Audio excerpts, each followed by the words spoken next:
SpaceX won't go public in 26. I think it makes, in my mind, doesn't make sense. I mean, they're pushing for it, and it's kind of obvious that it will happen. But you see a lot of I don't know, different businesses inside SpaceX right now. You have the data center potential business. You have the Starlink internet provider. You have this other thing, purely launching rockets. So I think there's two separate businesses. One funds the other for sure, but then the other one going to the moon, going to Mars, space exploration. I think it's much bigger, and the public maybe shouldn't be included in that business yet. And I think there will be some deal with the government, maybe more on that side, and then Starlink with the data centers will be a separate business.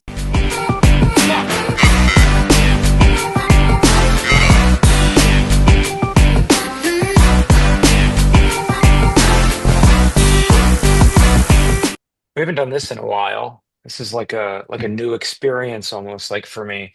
It's funny, I was reviewing my 5-year plan today. Um, and I'm actually at the end of the 5th year. So it's December 2020 to December 2025. So I've done 10 years of planning because I did the first 5-year plan, 2015 to 2020, second 2020, 2025, and now we're on the third, 2025 to 2030. So I think it was an opportune moment for us to actually get the messy middle crew together to talk about our predictions for the upcoming year. Obviously, review some of them that we had for this prior year, 2025.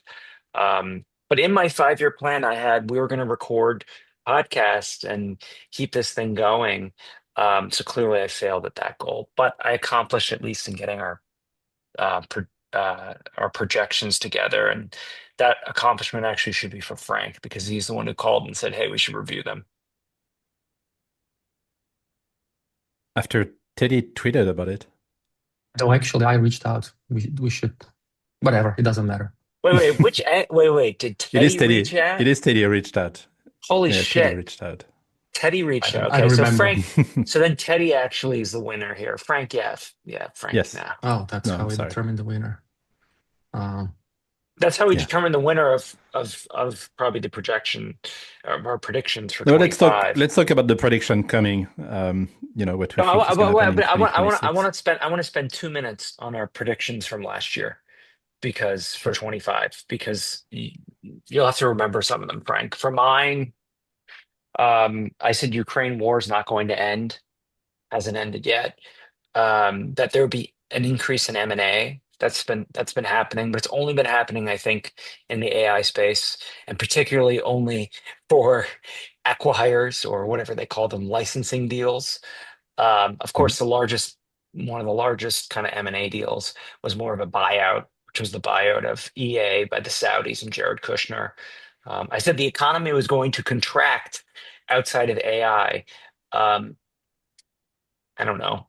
The economy did not contract, but that's mostly because the AI companies are valued so high in the stock market. I said I was going to move. I didn't move, but I spent most of my time in San Francisco and New York this year, and I'd start a new company. I did like 4 or 5 projects, and I actually think I might have a new company, but I'm not going to announce anything until I raise money. That's kind of my feeling. We'll do another episode when we figure out our stuff. I agree.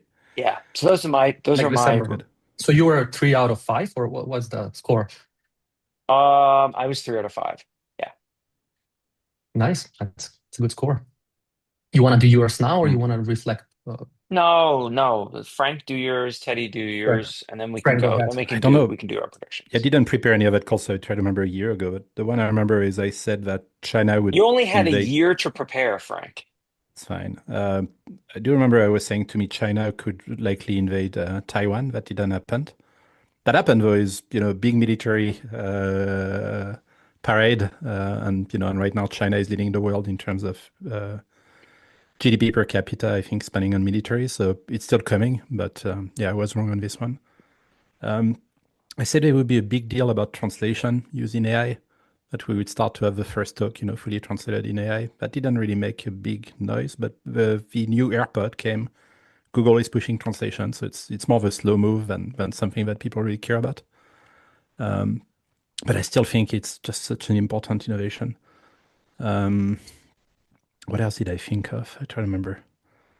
I don't know. It's like the top two I had in my mind. Maybe Teddy would keep notes everything. You remember other ones? Yeah, So that's towards like the end we said we're gonna be a lot of robots, and you were like, yeah, that's also my prediction. So we talked about a lot of robots. Yeah, and but that turned out yeah, to be that we can true. be wrong. It's definitely happening a lot I right mean, now. Like yeah, you saw the picture of a factory with 5,000 workers replaced by robots. Like all of that happens. I think there's the fact about things that happened and no one cared about how much, and there's the thing that I care about, maybe you care about, and maybe some of the people who listen to this thing care about, but no one else cares about. It's like Slashdot or Hacker News or Nerd News. So yeah. But we'll talk more about maybe what's happening in this year. How about you, Teddy? wait, so well, I Frank, wait, so you like 1 out of 3? Is that what we just said? more like two out of Two four, to I three, guess, with the two out of robots. Yeah, Yeah, four. whatever, four. 50%. Yeah, nice, cool. Yeah, a lot of robots. That's what we talked about. But the reason why I thought it's going to be big, it's because of NVIDIA releasing that Jetson little thing. Yeah. So it's for the wrong reason. It's probably being used around the world, but I don't know exactly. But we definitely saw a lot of robots. I would consider that as a score, as a point. The one that I'm mostly proud of, but it turns out it was actually going on at that time when we did the predictions, was the MCP. I was talking about discovery protocols for agents and how we need some sort of language to where agents can figure out who to ask for what and when where. MCP took the world by storm. I don't like MCP personally, but it was all over the place and everybody talked about it. We can talk about the technical stuff at some other future potential episode. But yeah, that was the one. And then I talked about longevity. I expected to see something more kind of groundbreaking on that side, but I don't think I was correct on that one. Towards the end of year, there was some discovery made around some kind of life-forming molecules found somewhere outside of Earth, which is pretty big. It's not really tied to longevity, but I was expecting something of that kind. So it didn't really happen. Then I talked about space and the predictions around how we're going to see space adjacent companies doing clothing, food, other discoveries other than purely going to space and rocket launches. I'm not sure. I wasn't following space that close. I know for a company that's becoming now competitor of SpaceX called Rocket Lab, they're publicly traded company. They grew almost 200% this year. So that speaks about some movements outside of SpaceX, but maybe it's like similar in that sense. So there was definitely a lot of movement in space. And then if you look at the Y Combinator startups list of space-related startups that are doing something around space or satellites, I think there's some interesting companies there. And yeah, those are my 4 ones. So I guess 1, 2, 3 out of 4. That was the year before. I think you had Bitcoin also as a prediction, right? Yeah, It was the year before. The year before. Okay. You can do it every year, Bitcoin every year. Yeah. So Frank, start with your predictions for this year. We'll do Frank, Teddy, and then I'll go last. Oh, no, you guys go first. I think I started last time. You go first, Gabriel. I have a head start because I wrote about it. If you guys want me to, you can go first. Cool. Okay. Yeah, go. Cool. Go. Yeah. So, okay. It's 2026. I do have, how many are we doing? 3 or 5 or? Do what you want, but as much as you don't want. be, yeah. Okay. So I have the big one, which is super agents. I think this year we'll see a lot more. In 2025, we saw a lot of agentic stuff, and a lot of these agents will now kind of converge into, you have a lot of useless agents practically, single shot tools and things that are not really valuable on their own, but together with some other agent, they can create a lot of value. And in fact, just yesterday, Facebook announced they acquired Manus, or I guess 2 billion is the publicly circulated price. So I think we're going to see a lot of those little acquisitions in the agentic space where some companies will create those super agents, and there will be some like agentic driven, I don't know, frameworks, tools that will acquire a lot of agents also.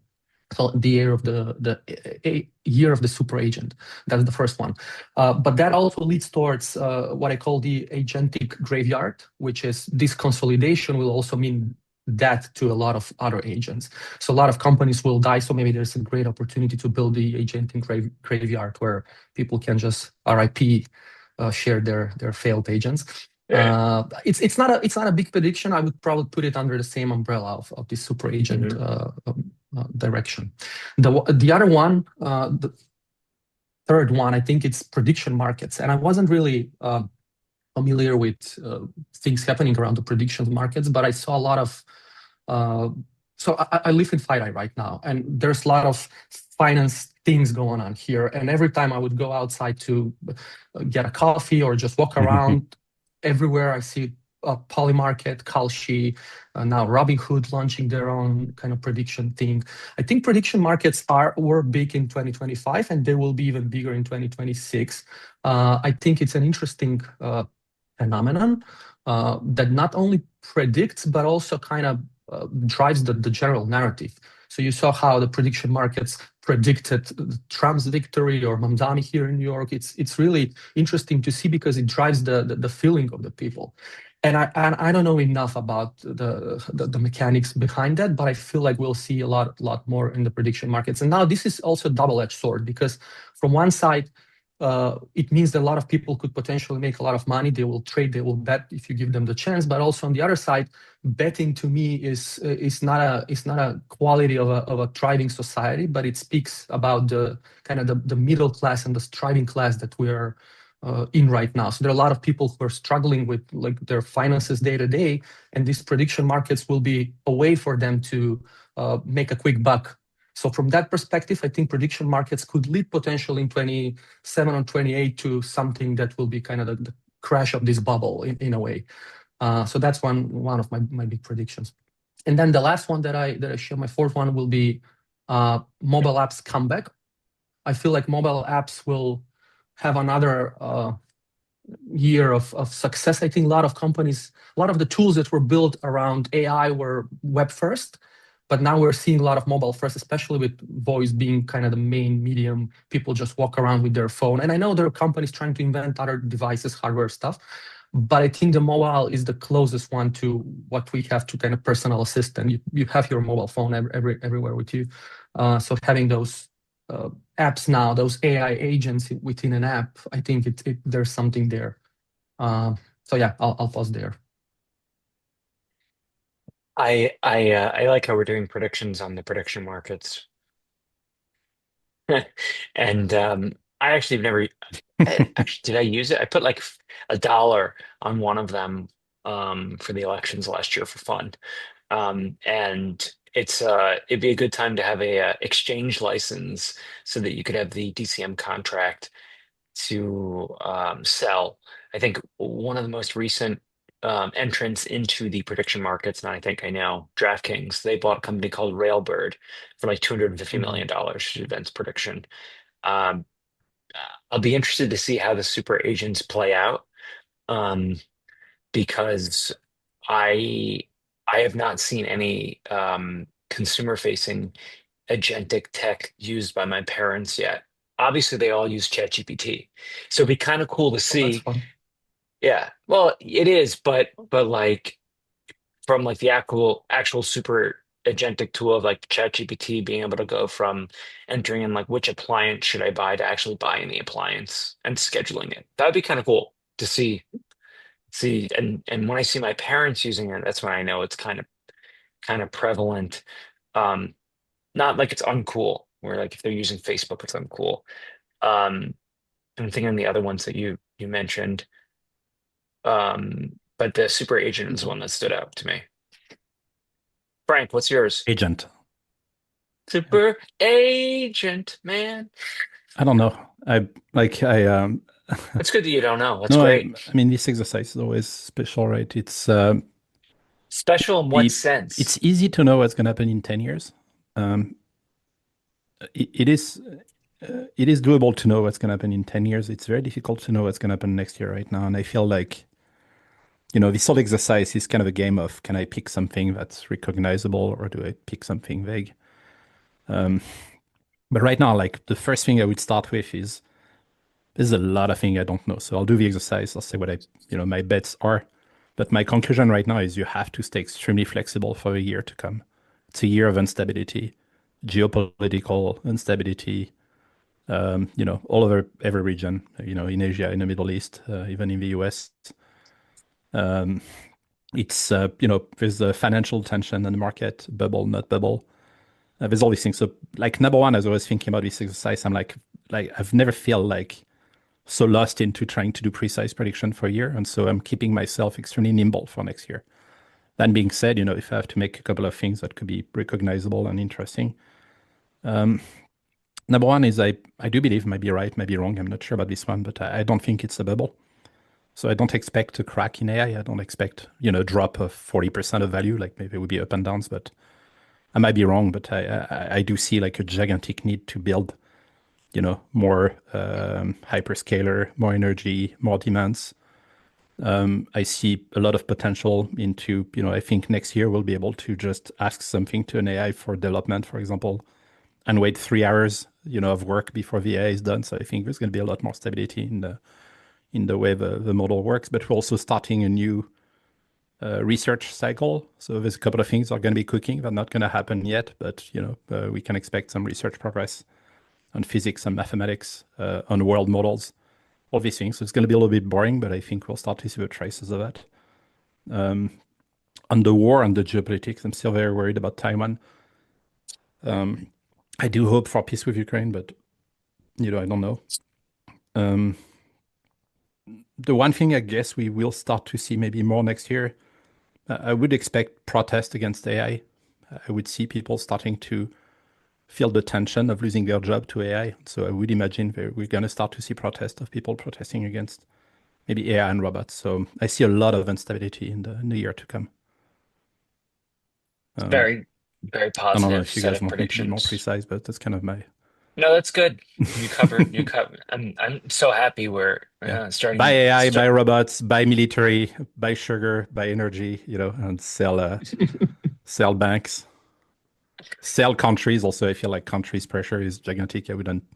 I mean, okay, but to be fair, I think next year is also going to be the Chinese year. We're going to see a lot of AI Chinese startup like starting to really even beat American ones, or so I expect that we start to see a lot more Chinese robots, Chinese AI, surprisingly maybe leading a little bit sometimes. So would you say like super Asian agents? I don't know about the agent thing. Again, it's a technical conversation, like whether it's Hmm. it's like the underlying model matters, the memory matters.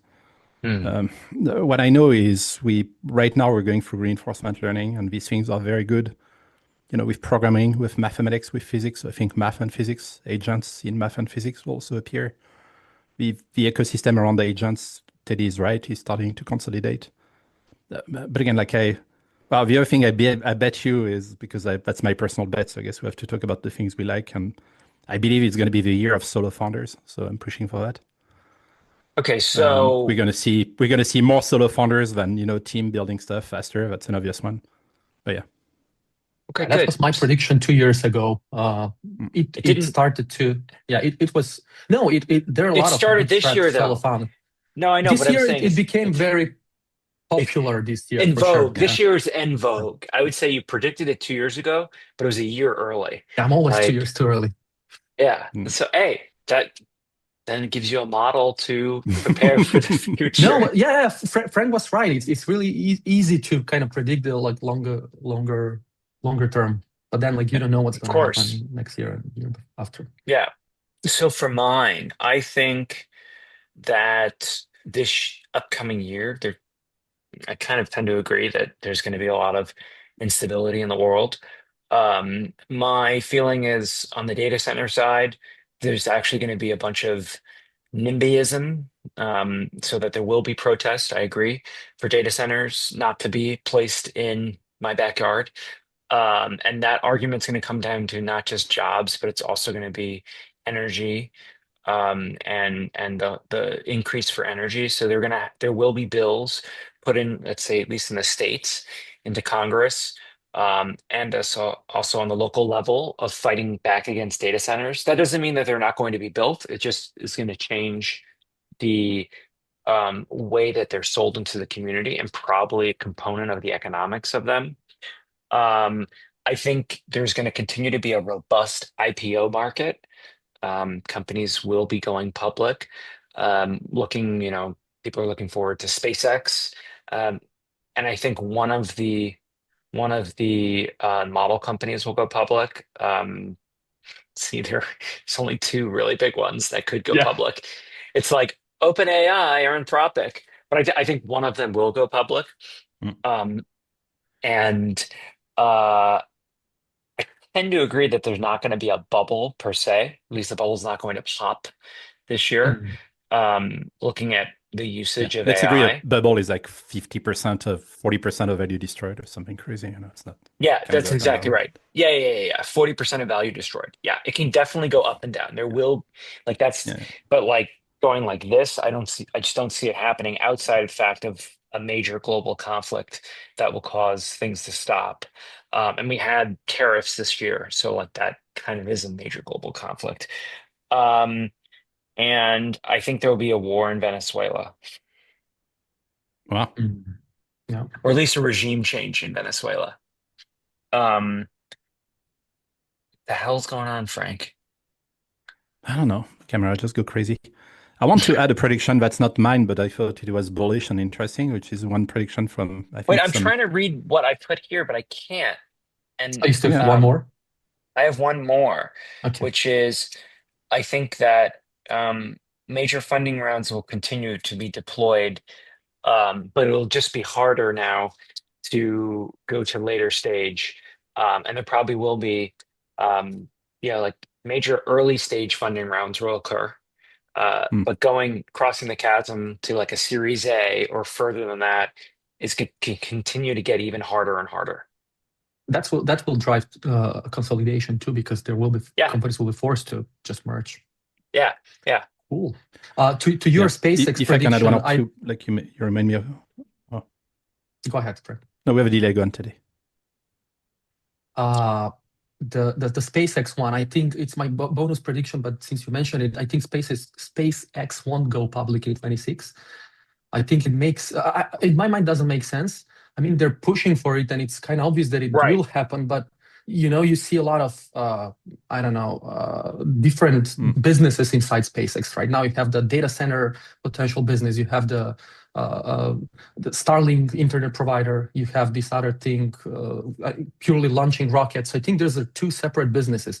One funds the other for sure, but then the other one going to the moon, going to Mars, space exploration. I think it's much bigger, and the public maybe shouldn't be Hmm. included in that business yet. And I think there will be some deal with the government, maybe more on that side, and then Starlink with the data Hmm. centers will be a separate business. I don't know, but I feel like it's not the right thing for the whole SpaceX to be public.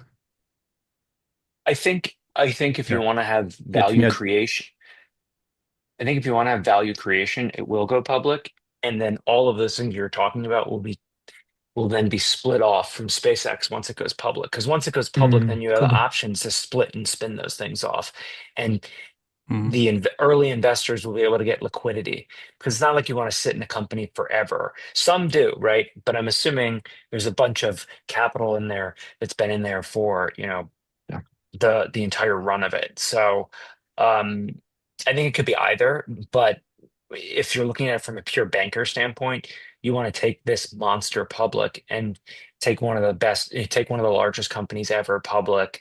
And then how do you get more fees? Well, yeah, let's split up into this and put this into another public vehicle. Let's split Mm. up into this, another public vehicle. So, Could be. and you've Yeah. got so I think both options can happen.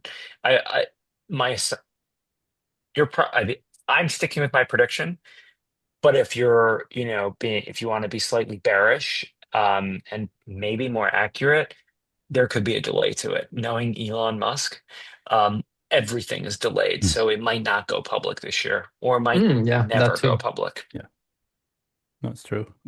Just wanted to add two things. The first one is I forgot to mention that, but that's an obvious one, I think, for next year, which is we're going to have a big discussion about self-driving cars. I think it's happening next year. I think it's going to be 1, 2, 3 million cars, but just going to go self-driving right away. And that might also fuel some of the protest.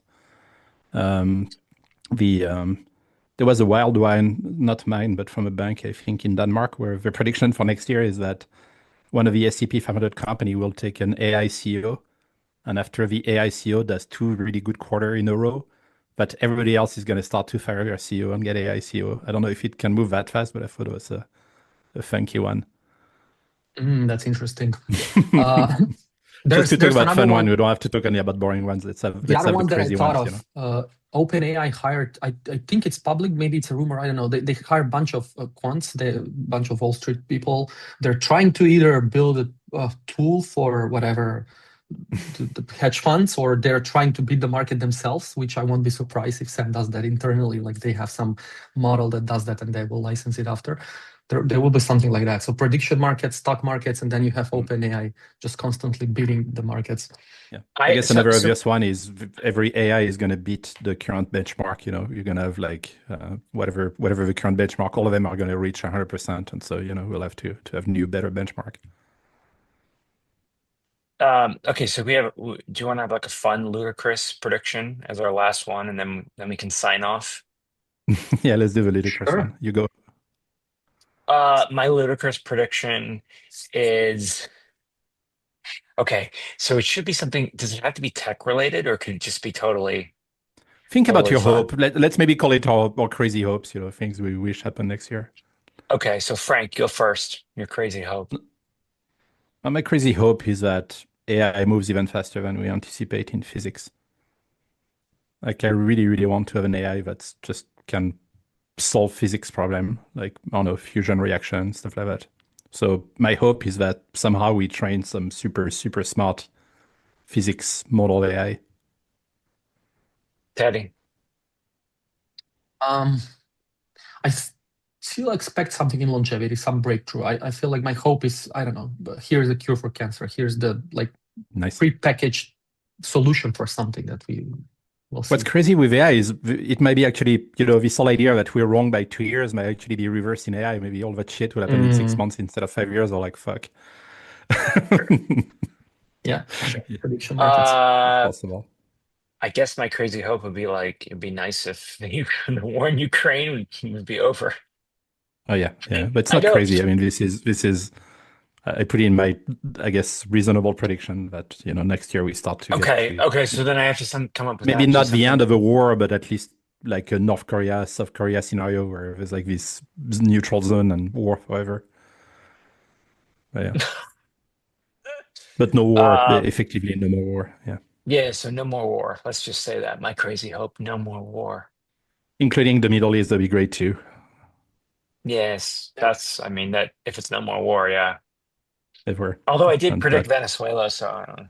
And that China doesn't attack Taiwan, that everything's fine. Okay, cool. So let's end with a quote like we normally do. Oh, Jesus. Like we normally don't have a quote. Let's get the quote. But since you mentioned it, Gabriel, I think you must have a quote, of course. Let me see. I'll pull something out from one of these books that I have. One of your vision quote. Oh, you want me to do one of my vision quotes? Sure. Go on. From my like 5-year plan. So let's see. I've got something here in this book. Is this anything good? No, it sucks. Huh. So let me look here. Let me pull it up. Maybe we all give one. I'll give you mine. I like. I think I gave it before, but I like the Mike Tyson one. Everybody has a plan until they get punched in the face. Mine is life is too short not to take risks. What? That's my personal quote. Today's gonna give us a quote in Macedonian.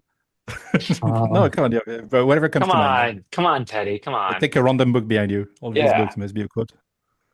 Make one up. Yeah, make a Teddy's quote. No, you cannot use AI. Dumb. I don't know. Okay, I feel like we should have another podcast. I would love to talk about a bunch of subjects. One of them is what do you think about the AI slop next year? Going up, going down, no more slop. I don't know. It could be a teaser for an episode. We're doing quotes. We haven't said I'm giving Teddy's time. I'm trying to fill in, just. It's a poker quote. If you call, it's gonna be all over, baby. I just heard that one recently. I find it really interesting. Can you repeat? If you call, it's gonna be all over, baby. If you call, it's gonna be all over, baby. It's like two people playing poker. It's like older game. Older gentleman I was confused. Okay, it's a poker. Yeah. It's a poker. Poker one. Yeah, I said it's a poker one. Cool. So we should never call our bets, and let's never have another video a year from now. then we'll be okay. No, but I think it actually makes sense. If you call, it's just Yeah. You're into the game. There's nothing to lose. You call. That's it. If You're you right. lose, you You're right. lose. It is what it is. Make peace with it. Yeah. Happy holidays. Happy holidays to all the entrepreneurs. Wishing you all a happy New Year 2026. You're full of crazy things. Thanks, everybody. Happy holidays. Bye. Happy New Year. Bye bye.